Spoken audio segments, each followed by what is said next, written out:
తీర్మార్ మల్లన్న అరెస్టును తీవ్రంగా ఖండించారు బీజేపీ రాష్ట్ర అధ్యక్షులు బండి సంజయ్. అప్రజాస్వామికంగా తీర్మార్ మల్లన్నను అరెస్ట్ చేశారన్నారు. మల్లన్న తప్పు చేస్తే నోటీసులు ఇచ్చిపోవాల్సిందని, కానీ ఇలా దొంగల్లా ఎత్తుకెళ్లడం ఎంతవరకు సమంజసమని ప్రశ్నించారు. సీఎం కేసీఆర్ నిజాంలా వ్యవహరిస్తున్నారని, నియంత్రణ తలపిస్తున్నారని ఆగ్రహం వ్యక్తం చేశారు.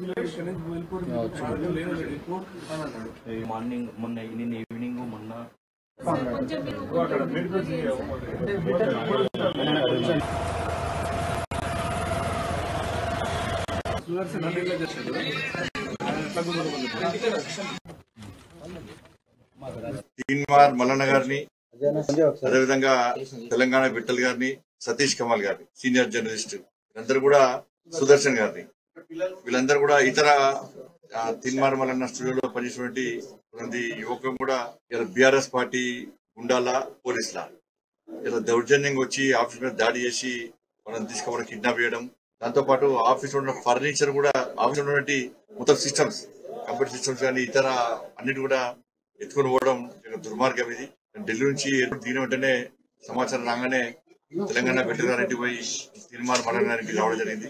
చిన్న పిల్లలు ఇద్దరు. ఈ పాప మల్లన్న గారు ఇంటి రాకుండా పడుకోదు. ఈ పాప 24 గంటలు మల్లన్నతోనే ఉంటది. కాబట్టి ఒక్కసారి రాష్ట్ర ముఖ్యమంత్రి ఆలోచించాలి. నీ మూర్ఖత్వం, రాచరికం డౌన్ఫాల్ స్టార్ట్ అయింది.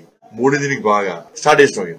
నిజాం కాలం గుర్తొస్తుంది మాకు. అప్పుడు గదే మూడింది పీకిండాడు, నువ్వు వీక్తో గ్యారంటీ. ఇవాళ ప్రశ్నించేటువంటి గొంతులను అనగదొక్తే ఇంతకుముందు ఏం జరిగిందో, నీ తెలంగాణ ఉద్యమం అప్పుడు ఏం జరిగిందో తెలిసి నీకు అనుభవం ఉన్నది నీకు. కానీ నీ గోతి నువ్వే తవ్వుకుంటున్నావు. ఇవాళ ఏం చేస్తావు? అరెస్ట్ చేసి కేసులు పెడతావా? గతంలో అరెస్ట్ చేసి ఏం చేసినావు నువ్వు? మీడియా కూడా కేసీఆర్ ఒత్తిడికి లొంగి మీడియా ఛానల్ కూడా రాకపోతే దుర్మార్గం.